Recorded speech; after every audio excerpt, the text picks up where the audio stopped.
موضوع الدرس في أحوال الأشقياء يوم القيامة سورة الحاقة تفسير ابن كثير. الحمد لله رب العالمين والصلاة والسلام على أشرف الأنبياء وسيد المرسلين سيدنا محمد وعلى آله وأصحابه أجمعين. اللهم صل على سيدنا محمد وعلى آل سيدنا محمد كما صليت على إبراهيم وعلى آل إبراهيم في العالمين إنك حميد مجيد.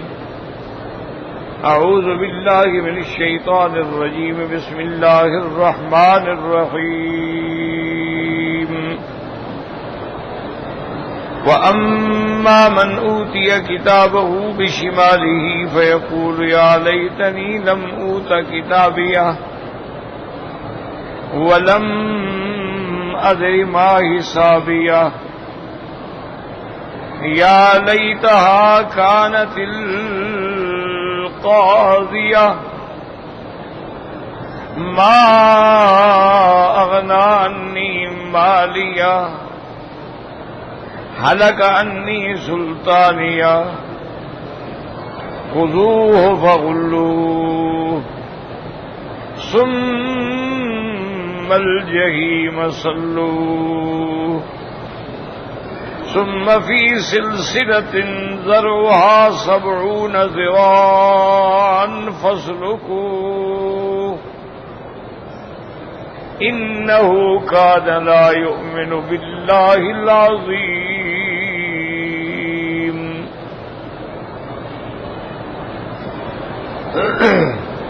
ولا يحض على طعام المسكين فليس له اليوم هاهنا حميم ولا طعام إلا من غسلين ولا طعام إلا من غسلين لا يأكله إلا الخاطئون. اللہ تبارک و تعالی نے کلام مقدس کی ان آیات مبارکہ میں اب ذکر فرمایا ہے ان لوگوں کا جو اشقیاء ہیں اور جن کو نامہ اعمال جو ہے وہ بائیں ہاتھ میں ملے.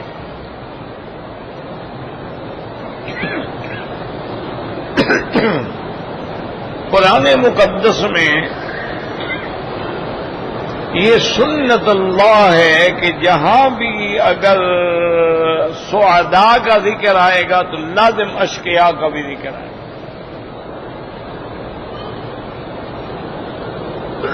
یعنی اگر اللہ نے کسی جگہ مومنین کا ذکر فرمایا تو لازمی کافرین کا بھی ذکر.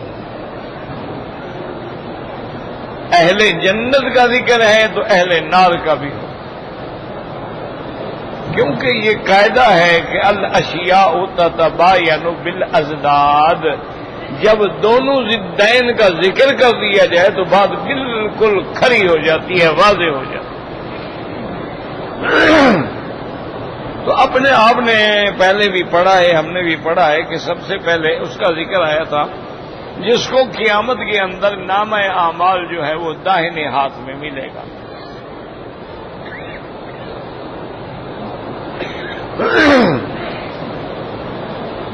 اور کافر جو ہیں ان کو بائیں ہاتھ میں ملے گا.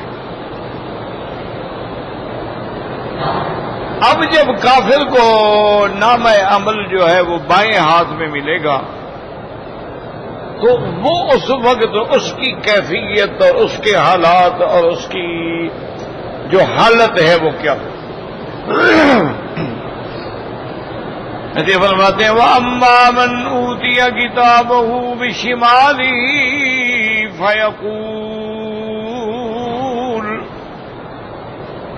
فَيَقُولُ يَا لَيْتَنِي لَمْ أُوتَ كِتَابِيَهْ. اللہ فرماتے ہیں کہ جس کو دائیں ہاتھ میں ملے گا وہ کہے گا ہائے کاش کہ مجھے ملتا ہی نہ.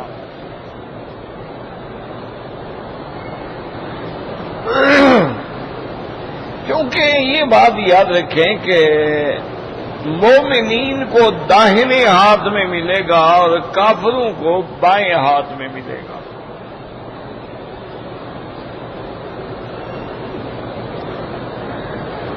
اس کی ورنہ تو ہر آدمی چاہے گا نا مجھے داہنے ہاتھ میں ملے. کون ہے جو نہیں چاہے گا؟ لیکن وہاں انتظام یہ ہوگا کہ داہنے ہاتھ میں صرف مومن کو ملے گا اور کافر کو داہنے ہاتھ میں وہ چاہے لاکھ کوشش کرے اس کو ملے گا ہی نہیں. اب اس کی دو کیفیتیں ہو سکتی ہیں، یا تو فرشتے اس کو پکڑائیں گے ہی بائیں ہاتھ میں، یا یہ ہے کہ دائیں ہاتھ میں اس کے یعنی اللہ وہ طاقت ہی نہیں دیں گے کہ وہ نام عمل لے سکے. تو اب اس کے بعد صرف بائیں ہاتھ ہے اس سے بولے گا. اور کسی آیت مبارک میں یہ بھی آیا ہے اما من اوتیا کتابہ وراء ظہرہ، پشت کے پیچھے ملے گا.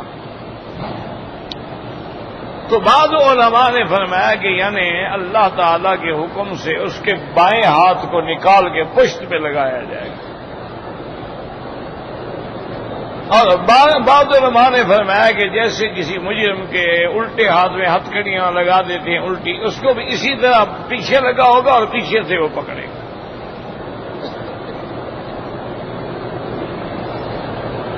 لیکن بہرحال اس میں کوئی شک نہیں. یاد رکھو کہ جب نام اعمال ملے گا ادھر سے ملے یا بائیں ملے لازم وہ پڑھے گا.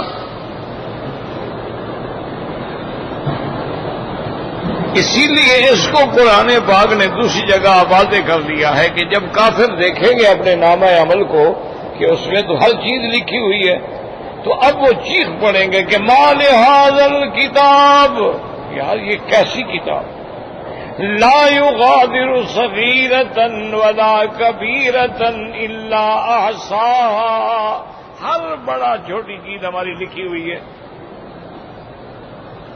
جو بھی ہم نے زندگی میں عمل کیا تھا سب لکھا ہوا ہے. کوئی چیز نہیں چھوٹی کہ بھئی کوئی رہ گئی ہو.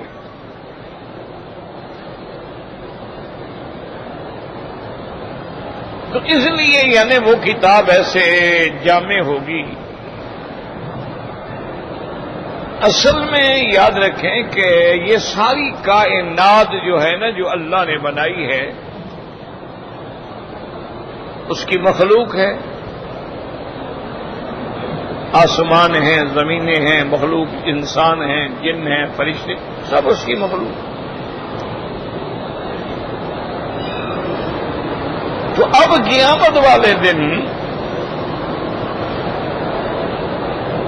اللہ تعالی بھی ہمارے گناہ کو جانتے ہیں کہ میں نے گناہ کیا ہے، اللہ دیکھ رہے ہیں، اور فرشتے بھی دیکھ رہے ہیں جو اللہ نے ہماری ذمہ داری پہ لگائے ہیں، کرامن کاتبین یعلمون ما تفعلون. اور تیسری چیز جس زمین پہ گناہ میں نے کیا ہے وہ زمین بھی قیامت میں گواہی دے گی.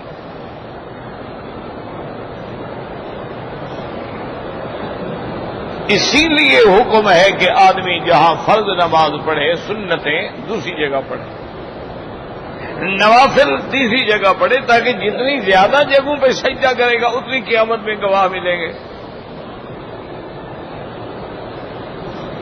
تو اسی طرح ہمارے ہر گناہ پر اس لیے علماء نے کہا کہ جب تم گناہ کرتے ہو تو غور کر لو کہ 4 گواہ تمہارے اوپر کھڑے ہیں. تم تو سمجھ رہے ہو نا کہ مجھے کوئی نہیں دیکھ رہا،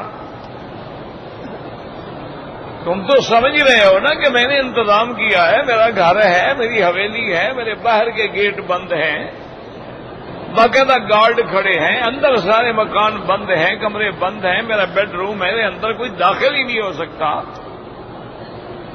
لیکن وہ یہ بھول جاتا ہے کہ میرے اوپر 4 گواہ ہیں. سب سے بڑی گواہی تو اللہ کی ہے، قل کفی باللہ شہیدا. قل ای شیء اکبر شہادۃ من اللہ، اللہ کی گواہی سے کس کی گواہی بڑی ہے؟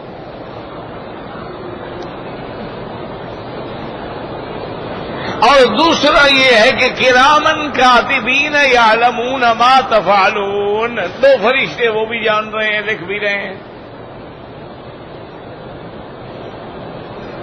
تیسرا جس زمین پہ ہم گناہ کر رہے ہیں وہ زمین بھی گواہی دے رہی ہے۔ چوتھی ہمارے اعضاء جو اس گناہ میں مبتلا ہے، شریک ہے، قیامت والے دن وہ بھی گواہی دیں گے۔ تو اتنے گواہوں کے ہوتے ہوئے ہم گناہ کر رہے ہیں اور سمجھتے ہیں جی ہمیں کسی نے نہیں دیکھا، اس سے بڑا بے وقوف کوئی ہے نہیں۔ اور اس کو اللہ نے قرآن میں باقاعدہ بیان کیا ہے کہ جب امرأۃ العزیز نے سیدنا یوسف علیہ السلام کے عشق میں مبتلا ہو کر اتنا بڑا جال بنا ان کو پھانسنے کا اہتمام کیا، اندر بلایا اور ہر دروازے کو بند کر دیا،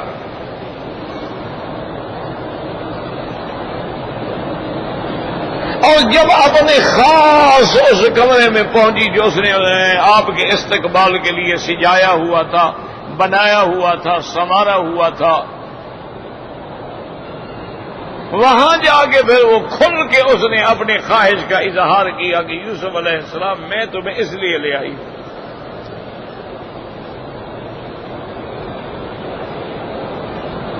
اب مہربانی کر کے میری خواہش پوری کر دو۔ تو اس وقت حضرت یوسف علیہ السلام کی زبان مقدس سے کیا نکلا کہ قال معاذ اللہ، نے فرمایا کہ تم کیا کہہ رہی ہو، اللہ کی پناہ میں گناہ کروں، میں اپنے اللہ کی نافرمانی کروں؟ اللہ نے اس چیز کو حرام قرار دیا ہے، لیکن بہرحال اس پر تو اپنے عشق و شہوت کا جنون تھا، اس نے ان باتوں کو کیا سوچنا تھا؟ تو یوسف علیہ السلام نے سوچا کہ بھی کہیں یہ زبردستی پر بھی نہ اتر آئے، کچھ بھی نہ ہو تو غیر محرم عورتیں چمٹ جائے، تو حضرت نے وہاں سے بھاگے۔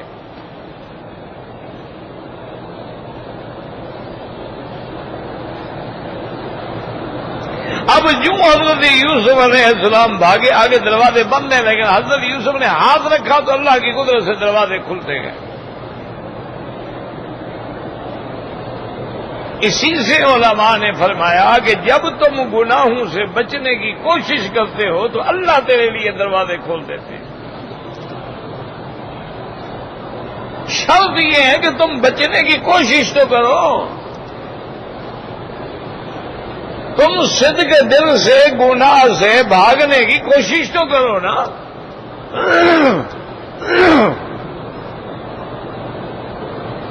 اللہ تو ہمیں سارے راستے دیتے ہیں۔ بڑا ایک مشہور واقعہ ہے تاریخ میں،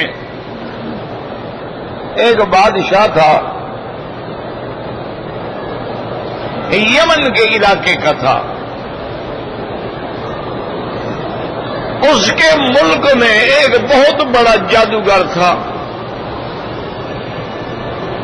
یاد رکھیں کہ جادو جو ہے یہ ہے، جادو علم ہے، لیکن شیطانی علم ہے۔ یہ نہیں کہ جادو نہیں ہوتا، جادو ہوتا ہے، اور جادو اثر کرتا ہے، اور یہ بھی خدا کی قدرت ہے کہ جتنے علوم سفلیہ ہیں وہ جلدی اثر کرتے ہیں۔ جتنے شیطانی علم ہے نا، جادو ہو گیا، اس قسم کے اور علم ہو گئے، یہ سارے ایسے گولی کی طرح لگتے ہیں۔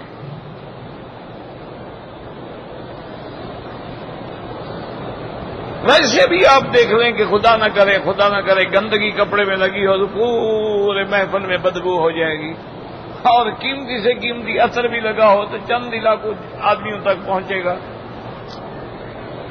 گندگی زیادہ پھیلتی ہے نا، زیادہ اثر کرتی ہے۔ اس نے بادشاہ سے کہا کہ دیکھیں میں بوڑھا ہو گیا ہوں اور میرے پاس اتنا بڑا علم ہے جادو کا، میں مر جاؤں گا تو یہ علم جو ہے میرے ساتھ چلا جائے گا، لہذا کوئی اپنے ملک میں اپنے شہر میں کوئی ذہین ترین نوجوان تلاش کرے اور اس کو حکم دیں گے میرے پاس آگے جادو پڑھے اور جادو سیکھے، میں اس کو علم پڑھا دوں۔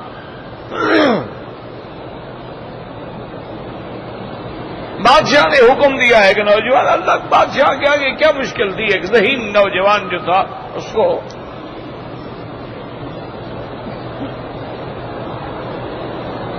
اب وہ نوجوان جاتا اور جادوگر اس کو پڑھاتا بھی اور جادو بھی سکھاتا۔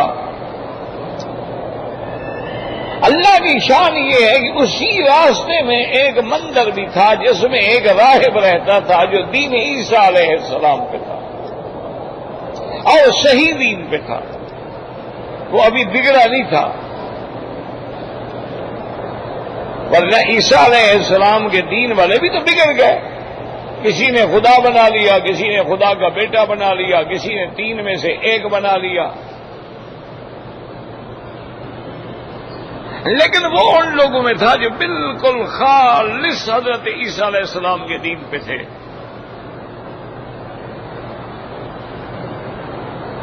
لڑکے نے پوچھا کہ یہ کیا ایمان نے کہا یہ مندر ہے، اس میں ایک راہب ہے، وہ لڑکا راہب کے پاس بھی چلا جائے، وہ راہب جو ہے پڑھا رہا ہو، درس دے رہا ہو، لڑکا بیٹھ جائے، اس کو اس کی باتیں بڑی اچھی لگیں، کہ یہ بندہ تو بڑی ٹھیک باتیں کرتا ہے۔ ایک دن راہب نے اس کو بلایا، اس نے کہا بیٹا کون ہو؟ اس نے کہا میں ایک نوجوان ہوں، مجھے بادشاہ نے جادو سیکھنے کے لیے حکم دیا ہے اور آپ سے آگے فلاں محل جو ہے اس میں وہ جادوگر ہے، میں جادو سیکھنے کے لیے جاتا ہوں، راستے میں گزرتا ہوں، آپ کی مجلس میں بیٹھ جاتا ہوں، مجھے آپ کی باتیں بڑی اچھی لگتی ہیں۔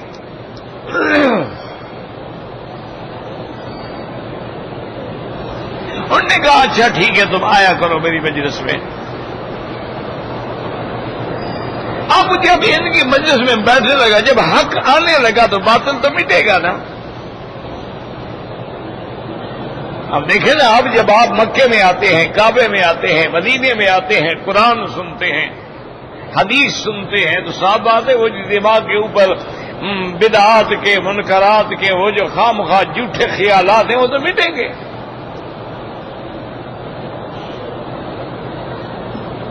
جب روشنی ہوگی تو آدمی اندھیرے میں تو ٹھوکریں کھاتا ہے نا، روشنی ہو گئی اب ٹھوکر کیسے کھائے؟ اور قرآن تو ہوا بھی نور۔ جب قرآن کے نور میں آدمی آ گیا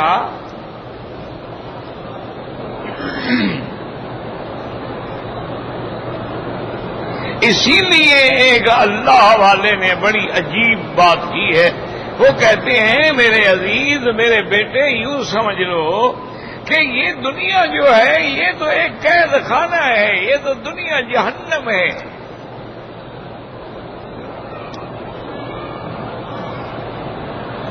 حضور نے فرمایا کہ الدنیا ملعونۃ، یہ تو لعنت والی جگہ ہے۔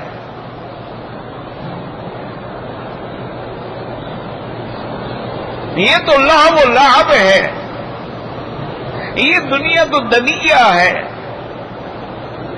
اس نے کہا کہ پھر اللہ نے ہمیں اس جہنم سے بچانے کا انتظام کیا کیا ہے کہ اللہ نے عرش سے ایک رسی بھیج دی اور ہمیں حکم دیا کہ بھائی اس رسی کو پکڑ لو، اس کو پکڑ لو گے تو یہ تمہیں اوپر کھینچ لیں گے اور تم جہنم کی آگ سے بچ جاؤ گے، اور جو نہیں پکڑے گا وہ تو جہنم میں ہے ہی ہے۔ تو وہ رسی کیا ہے؟ وہ ہماری رسی کی طرح نہیں ہے، وہ رسی ہے نور کی رسی ہے۔ وَاعْتَصِمُوا بِحَبْلِ اللَّهِ جَمِيعًا، اللہ نے فرمایا اللہ کی رسی کو پکڑ لو۔ وہ کیا ہے؟ قرآن۔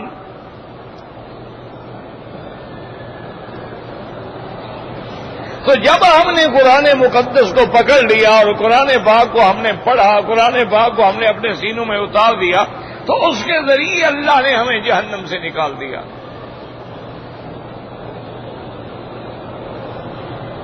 اور انہوں نے نہیں پکڑا، وہ کفر میں پڑ گئے، شرک میں پڑ گئے، منکرات میں پڑ گئے، لعب و لعب میں پڑ گئے، حرام کاریوں میں پڑ گئے، بدعات میں پڑ گئے، احداث میں پڑ گئے، احبا میں پڑ گئے. کیوں؟ روشنی تو ان کے بعد ہے نہیں، انہوں نے تو ٹھوکریں کھانی.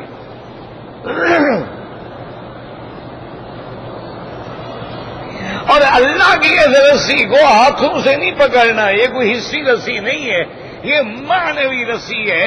اس کو ہم نے دل کے ساتھ اور روح کے ساتھ پکڑنا ہے.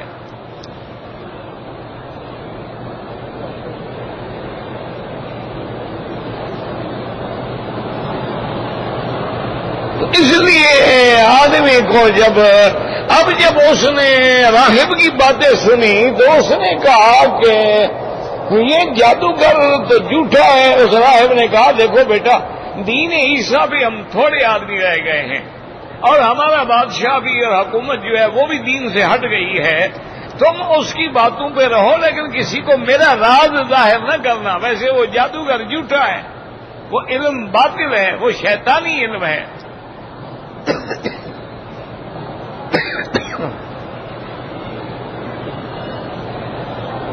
اب دیکھو نا جی، وہ لڑکا ایک کشمکش میں آ گیا، پریشانی میں آ گیا کہ پتہ نہیں وہ ٹھیک کہتا ہے، یہ ٹھیک کہتا ہے.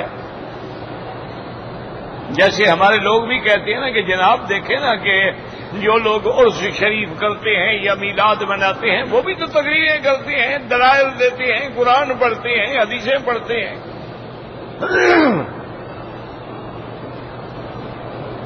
اور جو ان چیزوں سے منع کرتے ہیں وہ بھی قرآن پڑھتے ہیں، حدیثیں پڑھتے ہیں. ہم تو بڑے پریشان ہیں کہ کدھر جائیں.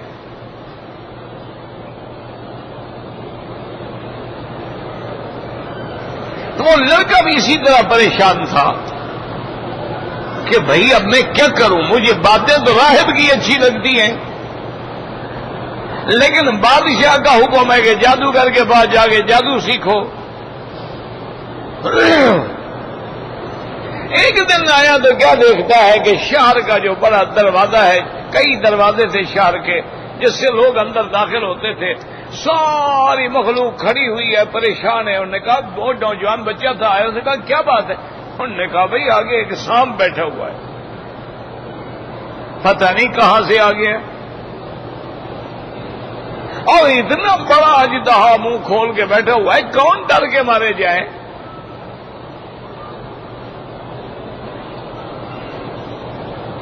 اس نے کہا اچھا مجھے دکھاؤ کہاں ہے. دیکھا تو سانپ بیٹھا ہوا، بڑی بلا ہے. اس نے ایک پتھر اٹھایا، اس نے کہا یا اللہ، اگر اس راہب کا دین سچا ہے تو میں اسی کے کہنے کے مطابق اس کے خدا کے نام پہ مارتا ہوں. پتھر مارا، لگا سانپ کو، سانپ مر گیا. انہوں نے کہا یا اللہ، مجھے بات سمجھ آ گئی کہ دین اسی کا سچا ہے، جس کے رب کا میں نے نام لیا تو یہ ساری بات ختم ہو گئی. تو اگر آدمی تلاش کرنا چاہے، آدمی ڈھونڈنا چاہے، آدمی حق پر پہنچنا چاہے تو کون سی مشکل بات ہے. لیکن سوال تو یہ ہے نا کہ حق سیکھنا بھی تو چاہو نا. بھئی ایک موٹی سی بات ہے کہ بھئی ہر سال پیروں کا مزاروں پہ عرس منایا جاتا ہے. ایک اس میں نہ مولوی مکی کی ضرورت ہے تمہیں، نہ کسی مولوی مدنی کی ضرورت ہے، نہ حجازی کی، نہ عربی کی، نہ عجمی کی ضرورت ہے. اللہ نے تمہیں بھی تو عقل دیا ہے نا کہ بھئی 1,24,000 پیغمبر گزرے ہیں، سب سے آخر میں آنے والے ہمارے مدنی سرکار حضرت محمد مصطفیٰ ہیں. تو کیا حضور پاک نے کسی پیغمبر کا عرس منایا؟ ایک موٹی سی بات ہے، اس میں مولوی کی کیا بات ہے یا دلائل کی کیا بات ہے؟ یعنی سمجھنا چاہو تو کیا مشکل ہے.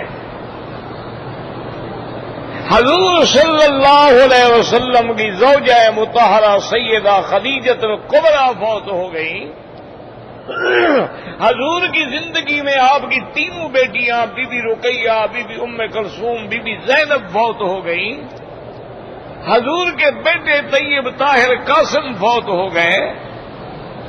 حضور صلی اللہ علیہ وسلم کے سکے چچا جو تھے سیدنا حمزہ شہید ہو گئے، سیدنا جعفر شہید ہو گئے. کیا بھئی حضور پاک نے ان میں سے کسی کے عرس منانے کا حکم دیا؟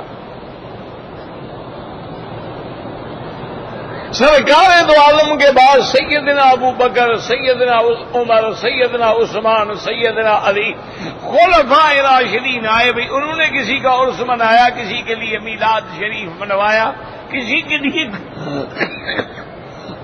لا حول ولا قوت الا باللہ العلی العظیم.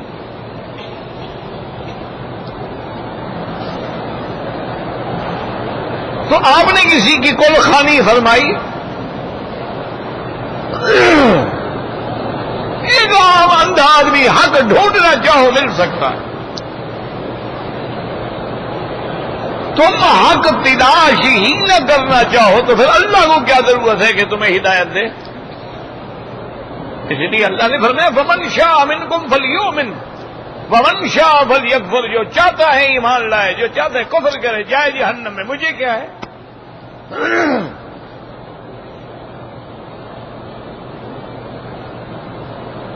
اب دیکھو جناب کہ وہ لڑکا جو ہے اس نے کہا ابھی دین تو نصارہ کا، اس کا راہب والا سچا ہے.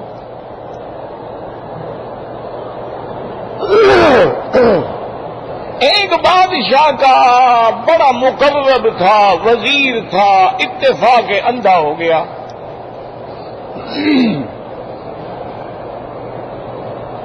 اب اس لڑکے کی شہرت ہو گئی تھی تو لوگوں نے کہا کہ یار اس بچے سے کہو تمہارے لیے دعا کرے. اس نے اس بچے کو بلایا کہ دیکھو میں اندھا ہو گیا ہوں، میرے لیے دعا کر دو. اس نے اس کی آنکھوں پہ ہاتھ رکھا اور کہا اللہ اگر اس راہب کا دین سچا ہے اور جس رب کا وہ نام لیتا ہے میں اسی کے نام پہ دعا کرتا ہوں، اس کو ٹھیک کر دے. وہ ٹھیک ہو گیا.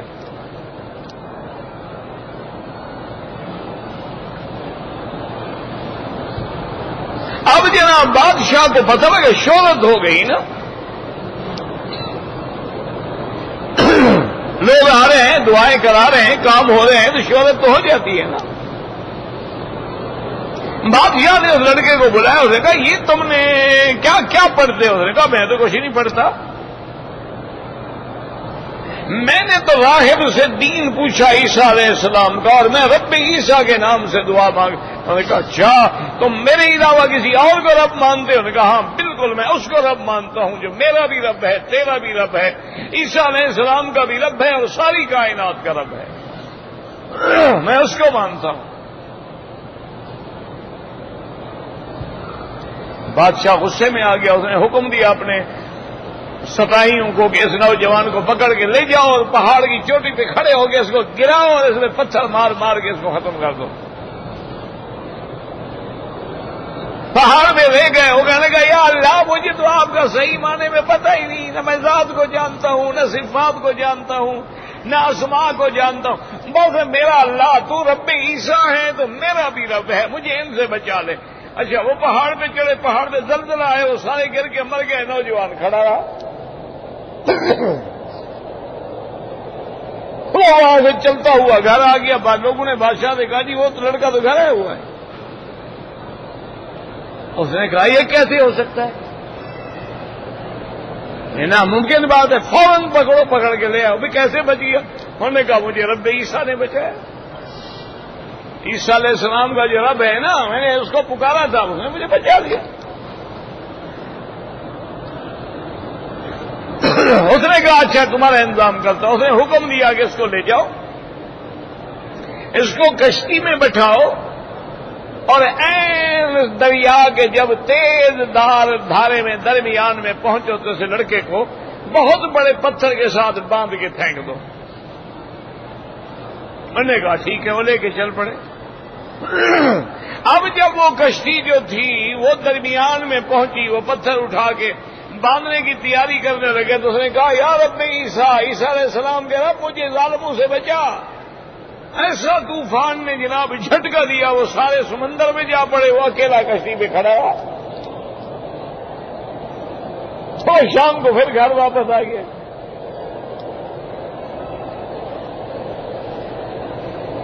دوسرے بادشاہ نے پھر پکڑ لیا، اس نے کہا یہ کیا بات ہے، کس نے تمہیں بچایا؟ اس نے کہا رب عیسیٰ نے، عیسیٰ علیہ السلام کا جو رب ہے۔ اس نے کہا اللہ کے بندے، تم نے عیسیٰ علیہ السلام کے رب کو دیکھا بھی ہے؟ اس نے کہا تو عیسیٰ علیہ السلام نے بھی نہیں دیکھا تو میں کیسے دیکھتا؟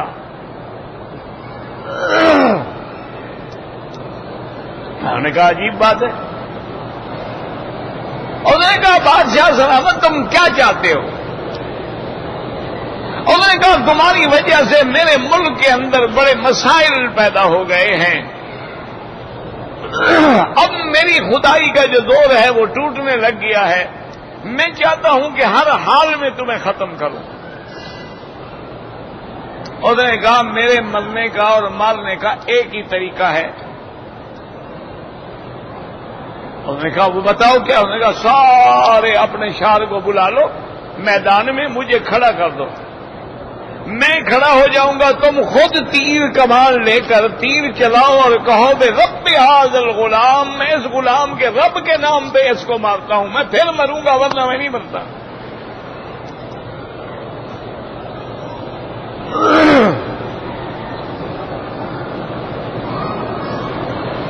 بادشاہ نے سوچا کہ یار رات دن کے جھگڑے سے اچھا ہے کہ ایک وہابی نہیں رہے گا تو جان تو چھوٹ جائے گی نا۔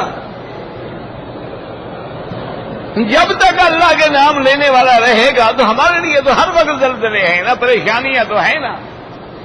وہ جو بدعات کے کھانے کھا رہے ہوتے ہیں دل میں تو سوچ رہے ہوتے ہیں کہ یار ہے تو ناجائز پر کیا کریں، رواج ہے۔ سوچ وہ بھی رہے ہوتے ہیں، ان کو بھی پتا ہوتا ہے کہ بھی اللہ والوں کی قبر پر گانے بجانے کا کیا کام، اللہ والوں کی قبر پر سرکس کا کیا کام، تھیٹر کا کیا کام۔ یہ تھیٹر والے اور رقاص اور نٹ اور گانے والے، اس کا ثواب ملتا ہے اللہ کے ولی کو۔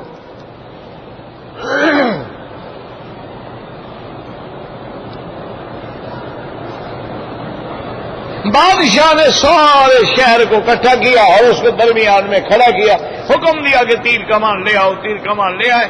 اس نے تیر چلایا، چلے پہ تیر چلا، کہا کہ رب ھذا الغلام، اس غلام تیرے رب کے نام پہ تجھے مارتا ہوں۔ تیر لگا آیا، سیدھا یہاں آیا، وہ لڑکا گرا، اس نے فوراً یہ ہاتھ جو تھا یوں رکھ لیا، گر گیا، مر گیا۔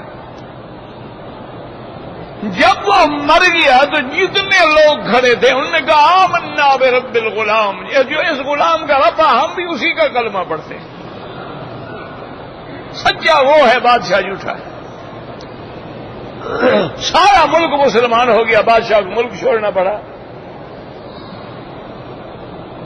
تو جب حق آتا ہے تو پھر باطل تو مٹ جاتا ہے۔ اور ان مسلمانوں نے پھر اس بچے کو دفن کیا، اور اس کی کیفیت یہ تھی کہ کئی دن گزرنے کے بعد ہاتھ ہٹاتے تھے تو خون جاری ہو جاتا، پھر رکھنے سے بند ہو جاتا۔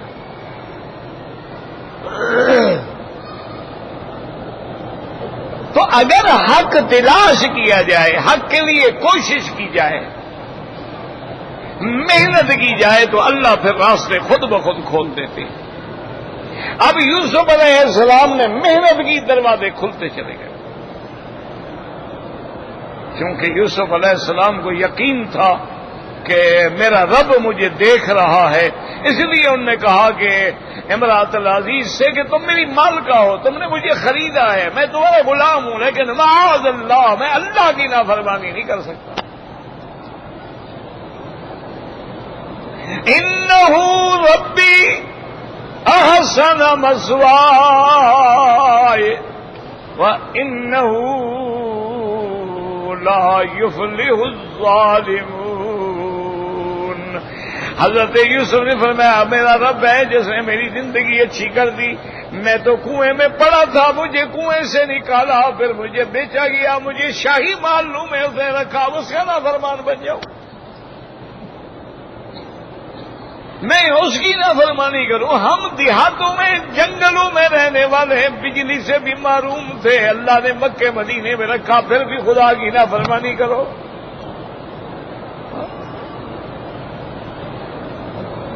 اللہ نے تمہیں آنکھیں دی ہیں، عقل دیا ہے، سوچ دیا ہے، فکر دیا ہے، پھر بھی اللہ کو چھوڑ کے غیر کو سجدہ کرو۔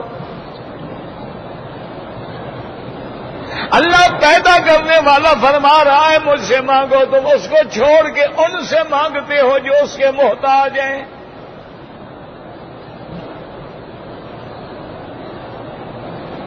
تو اس لیے ہمیشہ یاد رکھیں کہ آدمی کو جب حق کی تلاش ہوتی ہے اور آدمی کو اس حبل اللہ کی تلاش ہوتی ہے اور وہ اس کو پکڑ لیتا ہے، کیسے پکڑ لیتا ہے کہ اپنے دل میں قرآن کو اتار۔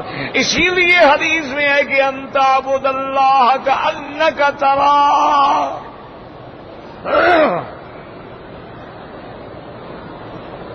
ایسے خدا کی عبادت کرو جیسے تم اللہ کو دیکھ رہے ہو۔ اگر یہ مقام نہیں تو یہ تو یقین کرو کہ اللہ مجھے دیکھ رہا ہے۔ اسی لیے اولیاء اللہ کہتے ہیں کہ جب آدمی اس مشق پہ آ جاتا ہے کہ نماز پہ کھڑا ہوتا ہے اور وہ سمجھتا ہے بظاہر میری نظر پتھر پہ ہے، چٹائی پہ ہے، مصلے پہ ہے، لیکن نہیں، اصل تو میں اپنے اللہ کے دیدار پہ نظر رکھ رہا ہوں، اللہ کے چہرے پہ نظر رکھ رہا ہوں، اللہ کو دیکھنے کی کوشش کر رہا ہوں۔ جب وہ خلوص نیت سے عبادت کرتے کرتے کرتے اس مقام پہ پہنچ جاتا ہے کہ پھر اسے اللہ کی تجلیات نظر آتی۔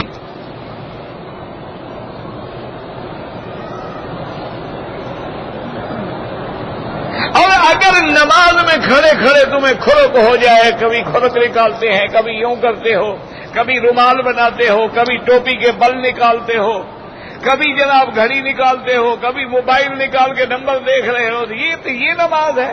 کس نے کہا یہ نماز ہے؟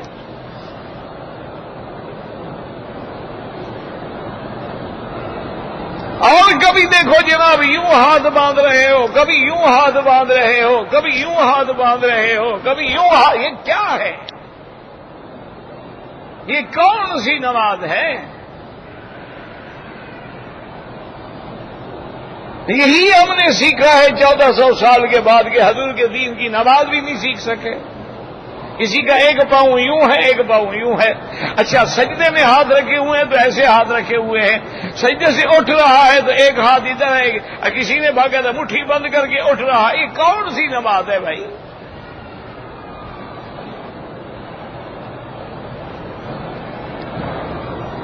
اگر تجھے یقین ہو کہ میں خدا کو دیکھ رہا ہوں تو ایمان سے کہو، تم ٹکرے مارو گے، پھر اللہ اکبر اللہ اکبر اللہ اکبر اللہ اکبر ایسے ٹکرے مارو گے؟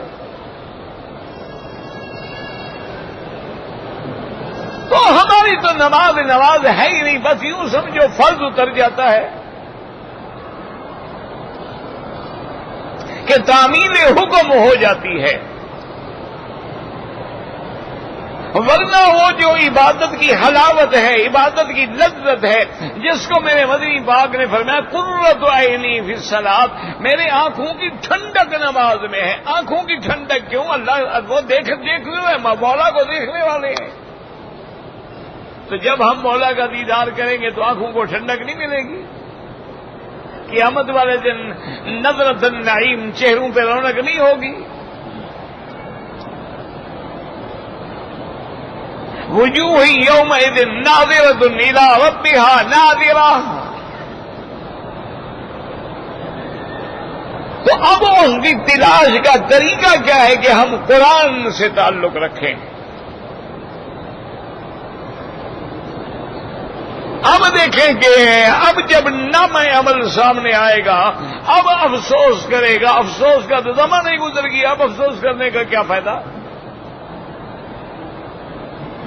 اس لیے اس وقت کہے گا اما من اوتی کتابہ بشمالہ فیقول یا لیتنی لم اوت کتابیا، کہے گا ہے کاش مجھے نہ ہی ملتا تو ٹھیک تھا، اب مجھے پڑھ کے کون سا فائدہ ہو رہا ہے کہ مجھے یہ نامہ عمل دیا گیا۔ یا لیتہا کانت القاضیہ، ہائے کاش وہ جو موت آئی تھی نا ہماری بس وہی منتہا ہوتی، اس کے بعد ہمیں حیاتی ہی نہ ملتی، وہی مر جانا بہتر، مر گئے تھے، مٹ گئے تھے، بس وہی ٹھیک ہے، اب پھر کھڑے ہو گئے۔ اس لیے ہمیشہ یاد رکھیں قرآن پڑھا کریں، قرآن پہ غور کیا کریں، قرآن کو سمجھا کریں اور قرآن پہ عمل کرنے کی کوشش کیا کریں۔ اللہ آپ کو بھی اور مجھے بھی توفیق دے۔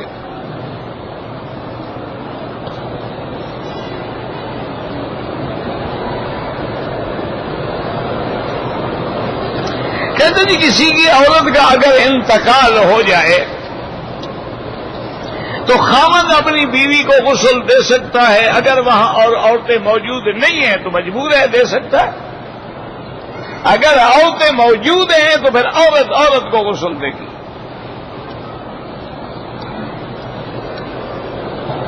بھائی ساری زندگی جو تم غسل کرتے بھی رہے ہو، کراتے بھی رہے ہو، مرنے کے بعد تمہیں کیا شوق ہے غسل دینے کا؟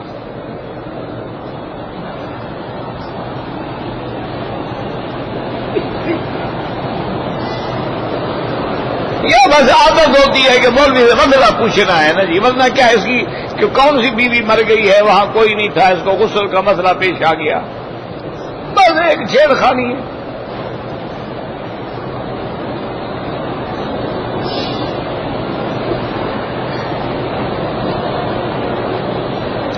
اگر حرم شریف میں ہم پہنچیں اور نماز ہو گئی ہو تو جس جگہ امام صاحب نے نماز پڑھائی ہے اس سے ہٹ کے حرم بہت بڑا ہے، کسی اور جگہ اپنی جماعت کر لیں۔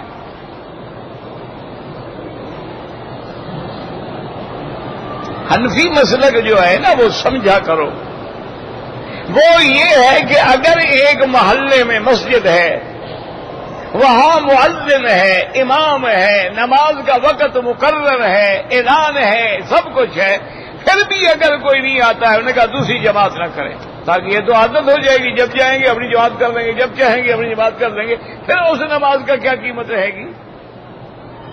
وہاں منع ہے جماعت ثانی۔ لیکن اگر مثلا سفر کی مسجدیں ہیں، مدینہ منورہ جاتے ہیں، راستے میں مسجدیں ہیں، سینکڑوں جماعتیں ہوتی رہیں گی۔ اسی طرح اب سارا مسجد الحرام ہے، پورا مکہ مسجد الحرام ہے، تو کہاں نکل جائیں گے؟ اس لیے بہرحال میں ان کی سوچ بھی یہ ہے کہ اس وجہ سے اس جماعت کو نقصان نہ ہو۔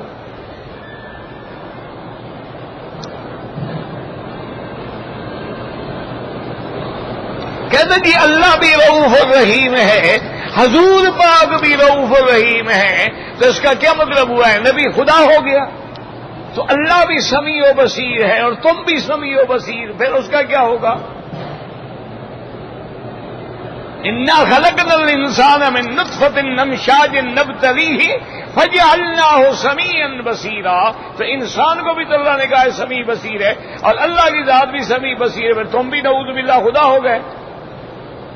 تو بعض صفات کا اطلاق دوسرے پہ ہوتا ہے اور بعض صفات خاصہ ہیں جن کا اطلاق اللہ کے سوا کسی پہ نہیں ہوتا۔ اللہ کریم ہے، آپ کہتے ہیں یہ بندہ بھی بڑا سخی کریم ہے یار، اللہ رحم کرنے والا ہے۔ حضور فرمایا ارحم امتی بھی امتی ابی بکر، میری امت میں سب سے زیادہ رحم کرنے والا ابو بکر ہے۔ تو بندے کا رحم کہاں، خدا کا رحم کہاں؟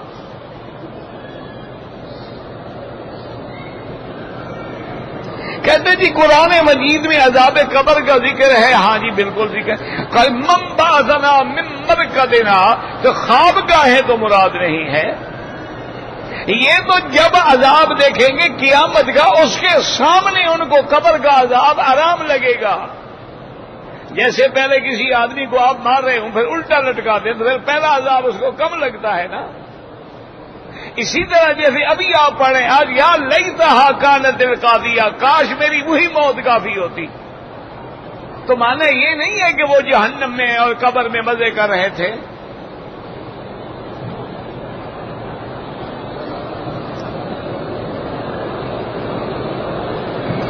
کہتے ہیں جی کہ مولانا مودودی صاحب نے یزید کو رضی اللہ عنہ کہا ہے، اللہ عالم جی میں نے تو نہیں پڑھا، کہتے ہیں جی سب صحابہ نے اپنا یزید کی بیعت کی تھی لیکن امام حسین نے نہیں کی تھی، یہ بالکل جھوٹ ہے، کسی صحابی نے بیعت نہیں کی۔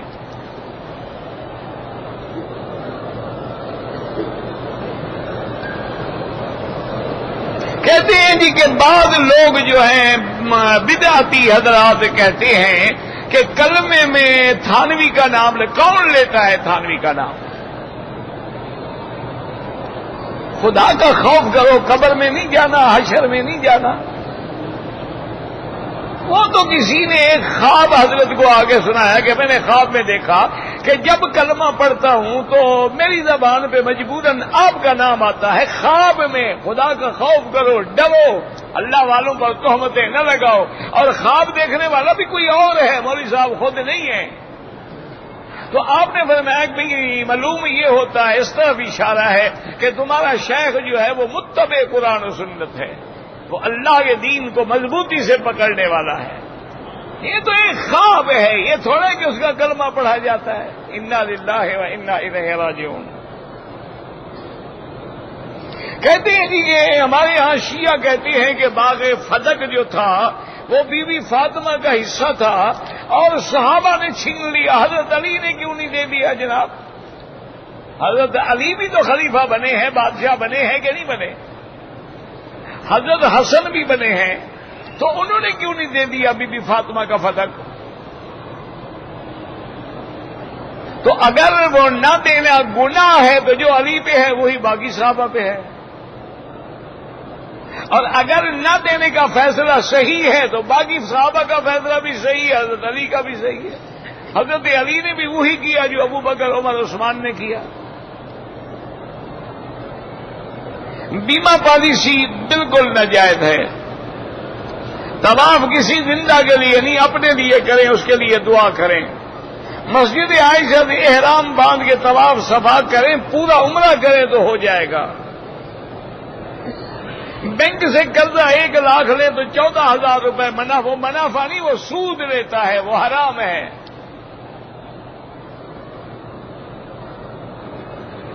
عمرے کی ادائیگی میں طواف کے بعد کندھا جو ہے بالکل ڈھانپ لیں، باتیں تو نکالنے کی ضرورت ہی نہیں ہے۔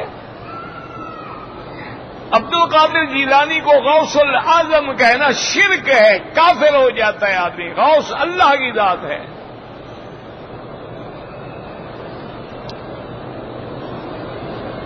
امام بڑا کہنا الگ بات ہے، لفظ غوث الگ بات ہے۔ امام تو بندہ ہوگا نا، غوث تو اللہ کی ذات ہے۔ اب کسی کو کہیں یہ بڑا امام ہے، امام اعظم ہے، تو یہ تو کوئی مسئلہ نہیں، کیونکہ امام کا لفظ جو ہے اس کی اطلاق مخلوق پہ ہوگی، وَجْعَلْنَا لِلْمُتَّقِينَ إِمَامًا، لیکن لفظ غوث جو ہے وہ تو اللہ کی صفت ہے۔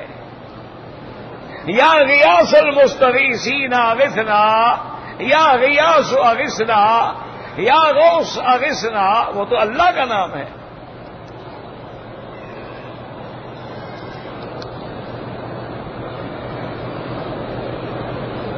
آل سے مراد اولاد بھی ہے اور اتباع بھی ہیں۔ آل محمد، آل ابراہیم، آپ کی اولاد بھی اور آپ کے ماننے والے بھی۔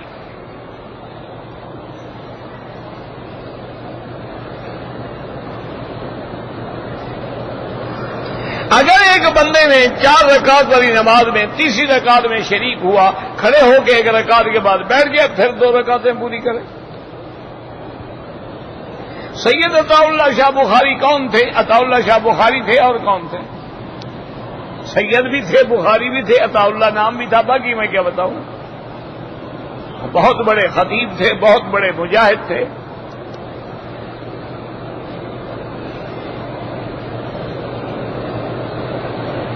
اگر کوئی نوجوان جن کا نکاح نہیں ہوا ہے وہ اپنے ہاتھوں سے شہوت مٹائے، بہت بڑا گناہ ہے۔ حضور نے فرمایا قیامت میں اس کے ہاتھوں کو اللہ حاملہ کر کے دکھائیں گے کہ اس کے حمل ہوگا، لوگوں کو پتہ لگے گا یہ بری لعنت میں مبتلا تھا۔ اس لیے توبہ کرو، بچنے کی کوشش کرو۔ اور حضور نے خود بتایا ہے کہ یا معاشر الشباب، اے نوجوانوں، من استطاع منکم الباءۃ فلیتزوج، جس کے بعد طاقت ہے شادی کرے، ومن لم یستطع فلیصم، اگر طاقت نہ ہو تو روزے رکھو۔ اگر ناک صاف کرتے ہوئے حالت احرام میں خون نکل آیا کوئی بات نہیں، اگر کسی عورت نے منہ پہ حالت احرام میں کپڑا ڈال لیا کچھ بھی نہیں ہوتا. عورت طواف اکیلا کر سکتی ہے, بالکل کر سکتی ہے. اگر حرم شریف کو پیٹ کر کے پیشاب کیا جائے کوئی مسئلہ نہیں ہے, چونکہ وہ عمارت ہے بنی ہوئی, سڑک پہ تو نہیں بیٹھے ہیں ہم.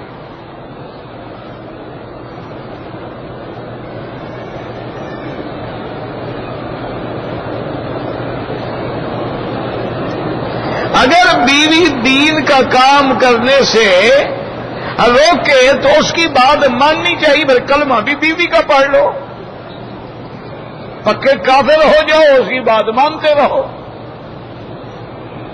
یہ تو قرآن کے مسئلے ہیں کہ اللہ نے فرمایا ہے وَإِن جَاهَدَاكَ عَلَىٰ أَن تُشْرِكَ بِي, والدین کی ہر بات مانو, لیکن میرے خلاف کہے تو فَلَا تُطِعْهُمَا, کبھی نہ مانو. یہ بیوی کا کلمہ پڑھ رہا ہے. ہجری سامنے چکر ہے, پتہ نہیں کیا ہے. طواف کیا, 2 رکعت نہیں پڑھی, ابھی پڑھ لو. اس دور میں انسان کو ہدایت کے لیے کون سی محنت کرنی چاہیے؟ قرآن پڑھو, حدیث پڑھو, علماء کی صحبت میں بیٹھو.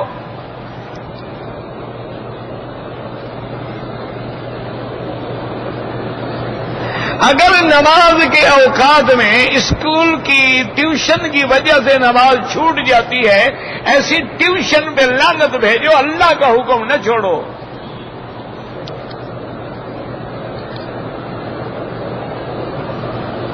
حرم میں آتے ہوئے افضل یہ ہے طواف کرو. طواف نہ کر سکو تو پھر تحیت المسجد کرو. جب طواف شروع کریں گے تو بسم اللہ اللہ اکبر 1 دفعہ.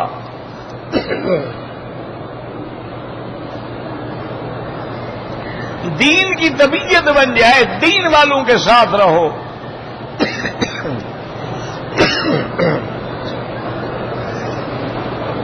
داڑھی کو اگر براؤن مہندی لگائے وہ بالکل جائز ہے. کہتے ہیں کہ تذکرۃ الاولیاء میں لکھا ہے کہ کعبہ شریف جو ہے بی بی رابعہ بصری کے طواف پہ چلا گیا تھا, تو پھر جو یہاں طواف کر رہے تھے وہ تو رل گئے, ان کے عمرے بھی گئے, حج بھی گئے, کعبہ تو چلا گیا. اب اتنا بڑا کفر تو میرے خیال میں کسی نے نہیں کیا.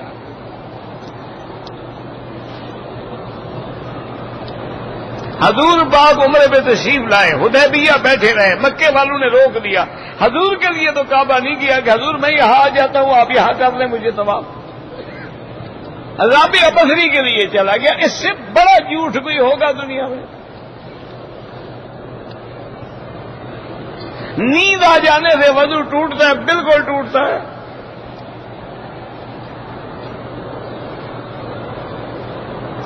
اگر دکان پہ ہمارے ملازم ہے, اس کو نماز کے لیے ہم زبردستی بھی بالکل کہہ سکتے ہیں کلکم مسئول عن رعیتہ, تم مسئول ہو.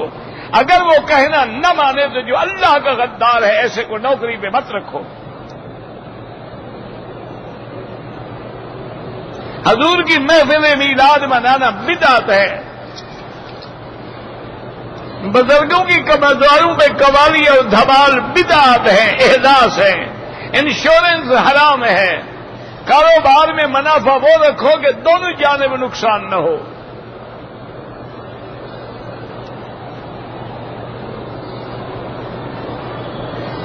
احرام میں کسی نے عطر لگا دیا, دھو ڈالو.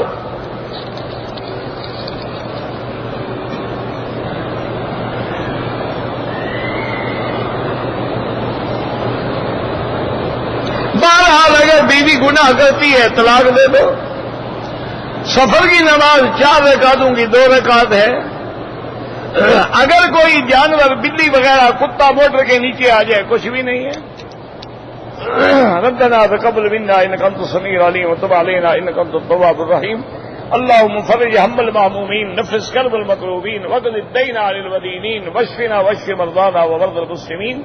اللهم اجعل لنا وللمسلمين من كل هم فرجا ومن كل ضيق مخرجا ومن كل بلاء عافية. وصلى الله تعالى على خير خلقه سيدنا محمد وعلى آله وصحبه أجمعين. اللهم صل على سيدنا محمد وعلى آل سيدنا محمد